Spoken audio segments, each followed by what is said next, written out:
Welcome back to Writing a Screenplay. This is episode 4, Notes and Outline number 1. It's probably what I'll end up titling this. I just did my decision video where I announced I'm going to be writing a horror anthology script, which I've never done before.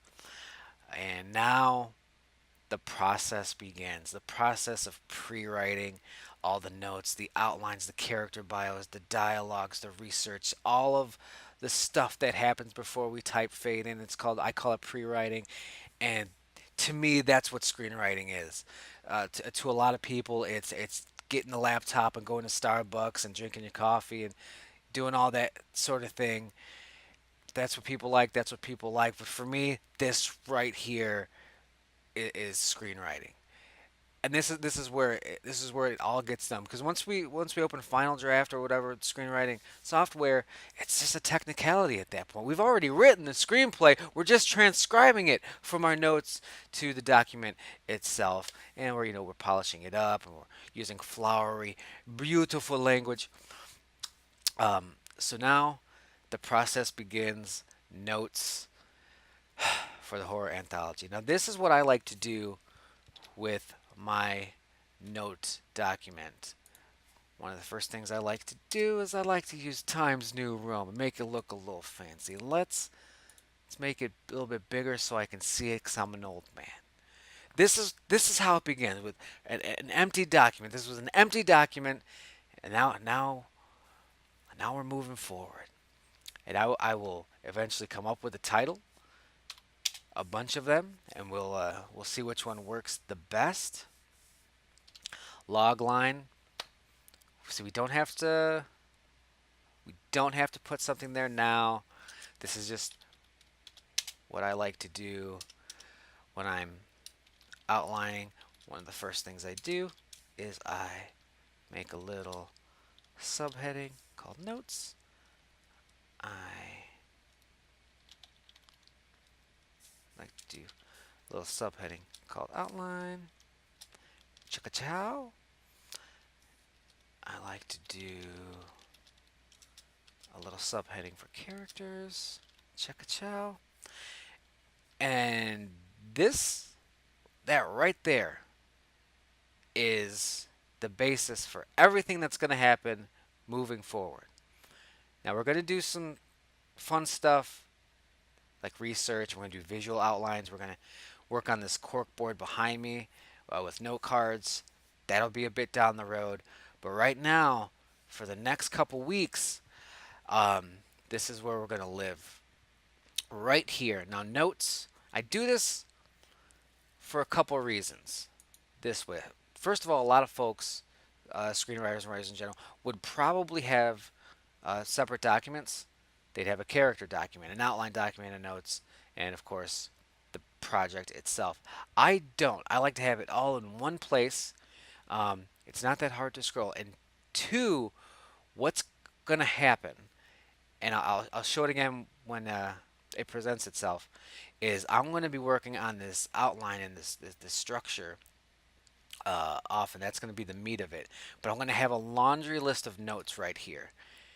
So I'm going to want to get to the outline, but I'm going to have to scroll past the notes to get to the outline. And what that forces me to do is work on the notes, to eliminate the notes, to figure it out, and essentially put the note, work on it, and drop it into the outline. So let's start right away. Now the notes are for me. They're just loose ideas of what I want to do, and I think one of the things I need to work on for this horror anthology script is wraparound segments. Do I want wraparound segments? I don't know. This is something I'm going to have to think about. I'm going to have to research.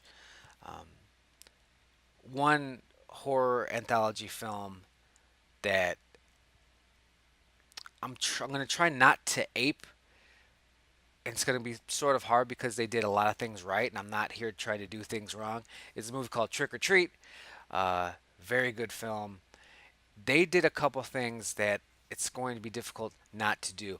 One thing they avoided was wraparound segments. Now, I love wraparound segments, you know, Tales from the Dark Side, where the little boy's locked up and the witch is cooking food, and she's like, I'm going to eat you, you little bastard, I'm going to eat you. And he's like, don't eat me, I'll tell you these stories. He's trying to delay her with these scary stories. And that was the wraparound segment. They'd have a little horror short and go back to this, horror short, go back to that, and so on. So I need to decide if wraparound segments is something I want. I don't think it is. Unless I can come up with something amazing, I don't think it is. Boy, that sun's out. That sun's out. What? It's 9:45, and that sun's out. It's getting high, and it's getting me. Um, so wraparound segments. I want to do a ghost story. I've decided. I've decided I want a ghost story to be one of the segments. I've decided. I think I mentioned it in the first episode here that my friends and I have been playing a game called Monster of the Week, where they're monster hunters, trying to track down the chupacabra and wendigos and all that sort of stuff. So I think I want one monster hunter. Yeah, monster hunter, a story. So I definitely want something like that. Now let's go to the outline for a second. Let me show you how I like to do this because it's driving me crazy looking at it. And this is how it goes: Act 1, Act 2, Act 3. That's it. That's how it begins. Now, what I'll do is just like with the notes there, I'm going to start to fill this up. Now, like I said, this isn't going to be a traditional 3-act sort of movie. Or is it? This is another thing I've been thinking about. Once again, um, there are horror anthologies, once again, like Trick or Treat and From Beyond the Grave, where they tell a pretty solid full narrative, along the way. It's not just random story, nothing's tied together, it's all loosey goosey, nothing. I love the ones that are tied together. Um, so I think that's something I want to do. Now, I've been thinking you can't do a holiday. I can't even do Halloween time. I can't because I'm gonna write that and I'm gonna think this is Trick or Treat. This is just a knockoff version of that film Trick or Treat. They already did it. They already nailed it. You know, everyone's waiting for Trick or Treat too. I'm waiting for it. Let's get it going. So I'm gonna try to avoid um, the holiday concept, especially Halloween. Um, but keeping it all together, keeping it all in the same universe, that's something I'd really like to try to do. I've been. How would it work though? How would it work? I don't know. We'll have to get back to it. So, with outline, it's going to be hard. This is going to be difficult. Story 1, probably right. Story 2,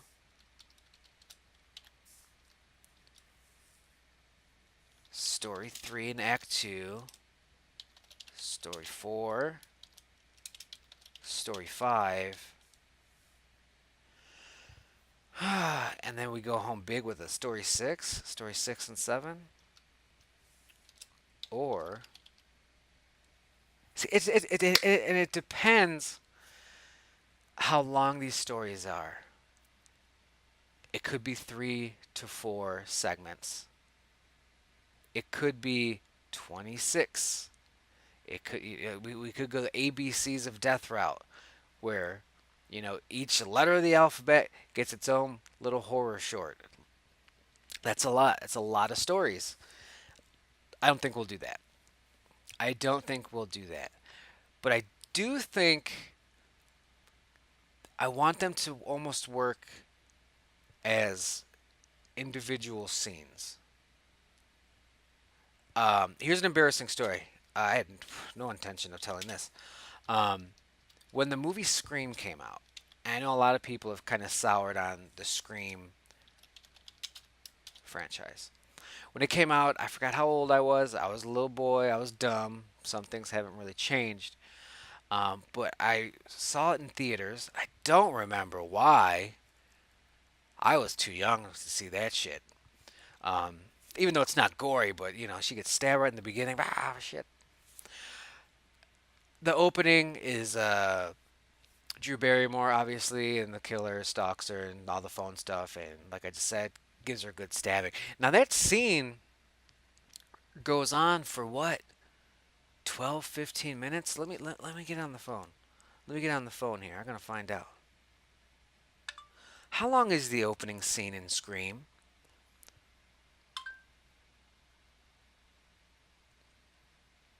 Scream opening. It looks like 12 and a half minutes. Looks like 12 and a half minutes. That's long. That's like a short film in itself. 12, and it worked. Little beginning, middle, end. Nothing too deep, which is an issue that we're also going to have here. How deep can we get with characterization and this sort of thing when we have limited time? That's going to be the work. But when I was a young boy and I saw Scream in theaters, and I'm watching this long opening scene, uh, and she gets killed, and then boom, Scream comes on the screen there, and they cut to Nev Campbell in her bedroom on the computer, and she hears something at the window. And when she heard something at the window, I thought, as a dumb little boy, I thought, oh, now it's her turn. And I think that's what, you know, Wes Craven intended. Like, now she's going to get it. He's obviously working with the atmosphere and stuff and setting the scene. But I thought for a second we were going to get a movie that was longer scenes that were essentially horror shorts, and they were going to be tied together. That's what I thought was going to happen. Now, obviously, after that opening scene, it goes into your traditional sort of film structure. The scenes aren't as long as that. There's obviously not a kill in every scene. They start to build their story, build their universe with the mom and the school and all that sort of thing. So I think that's what I want to do. Each scene, each segment loosely connected, and maybe like story 2 might not have direct callbacks or references to story 1, but story 3 or 4 might. Maybe story 2 is going to be a bit tied in with story 6. Like maybe there's a character in story 2 that shows up in story 5, and maybe we have some sort of culmination here at the end with story 7. That's what I'm thinking. That's what I'm leaning on. A lot of crossover. Oh God, if I say universe again, I'm gonna punch myself in the face. But not like cinematic universe, but just this world. I want it to live and breathe, and I want them to sort of interact when it's appropriate and necessary. And I think that could be a lot of fun. I think an audience would enjoy that because I mean you're getting horror segments, you're getting an overall story, you know, you're getting your cake and eating it too. I think that could be a lot of fun. So let's go back to notes. This is what it's like for me writing. I'll come up with an idea for a note, so I'll jot it down. And what this essentially is normally these are ideas for scenes. Like, oh, they break up, or oh, he hides the body. And I would say that probably goes in Act 2, maybe the beginning of Act 2, that's where that scene would go. And I would fill all of this up, just move it around, give it detail, eventually take it to the cork board and really hammer it down. But right now, it's a different beast. This is a different beast. I had no intention for this series to go this way. So This is what we've decided. I want to do at a ghost story. Do I want to do a serial killer story? I think I do. I think I do. Now, I was talking about the universe, what world we're going to be here. I was thinking city based story? No, no, city based movie. City based concept. You know? Once again, not to keep going back to trick or treat, but that's obviously all on Halloween. That's the concept. Scary things are happening on Halloween. I like the idea of maybe a city. Maybe we focus it on the city. That could be the end up being the title of this thing. Come up with a nice creepy name. I was thinking Twin Peaks. I was thinking maybe that hasn't been used. But maybe something like that. That because if we're going to be seeing people, you know, interact and crossing over, there needs to be a reason. They need to be living in the same, proximity. So that's an idea. That is a note. So this is what we've got so far. This is how it starts right here. Some random notes, a little bit of an outline, and characters. I love it. So I think I'm going to call this video here. I'm going to keep writing some notes, coming up with ideas. I'm going to start dropping them in. Um, I'm going to start doing research. If horror anthology is what I'm going to do, well, shucks, I'm just going to have to watch all the damn horror anthologies I can. I'm going to have to read short stories. I'm going to have to maybe learn a bit of the history of the horror anthology, uh, even from a business side. What kind of money they're bringing in lately. Is this worth doing? It doesn't matter. It's going to get done because this is going to be a fun project for me. So that's what we're going to call this. The next time you see this document, there's probably going to be a significant amount of notes. I can't record every time I come up with a random idea to fire up the webcam and be like, and then there's a lady in a dress. Like, I can't do that. But I will check in uh, at least once a week, probably more often than that, every other day, give or take, as we work on this. So, all right, horror anthology. Let me know what you think. Let me know what you think. Should I go with the city-based kind of concept for it? Is there a certain type of story or segment that you'd like to see me put in there? And what are your thoughts on wraparound segments? Should I should I have wraparound segments? Am I being stubborn? I mean, it's almost tradition, you know. You have that thing you just come back to, and it's just a nice little reprieve. And you just now we're back here at the pawn shop or wherever we are. So that's gonna do it for this episode. Notes and outline number one. Thanks for watching, and I will see you very soon.